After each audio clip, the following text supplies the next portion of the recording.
Hello everyone, আমি পিয়ালি। সবাই কেমন আছো? আজ অনেক দিন পর তোমাদের সাথে একটা মিনি ব্লগ শেয়ার করছি। অনেক দিনের ইচ্ছা ছিল নৈহাটি বড়মার কাছে যাওয়ার, তো সেই মতো সকাল সকাল বেরিয়ে পড়েছিলাম নৈহাটি যাওয়ার উদ্দেশ্যে। স্টেশন থেকে কিছু মিনিটের হাঁটা পথ, রিক্সা নেওয়ার কোনো দরকার ছিল না, তাই আমরা হেঁটেই গঙ্গার কাছ থেকে পুজো দেওয়ার সামগ্রী কিনে দাঁড়িয়ে পড়লাম লাইনে। কথায় আছে, ধর্ম হোক যার যার, বড়মা কিন্তু সবার। ভগবান না চাইলে কেউ কোনোদিন ভগবানের দর্শন করতে পারে না। আমরা যেদিন ওখানে গিয়েছিলাম সেদিন প্রচুর পরিমাণে ভিড় হয়েছিল।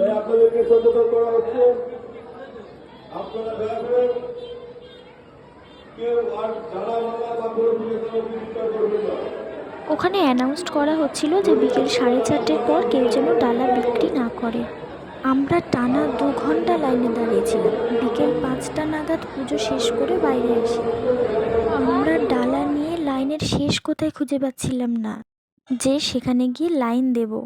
সারাদিন উপোস করে লাইনে দাঁড়িয়ে থেকে অবশেষে আমরা মন্দিরে প্রবেশ করলাম এবং বড়মার দর্শনও পেলাম। মায়ের দেখা পেয়ে যেন এক আলাদাই শান্তি পেলাম। জয় বড়মা, বড়মা যেন সবার ভালো রাখে, সবার মঙ্গল করে।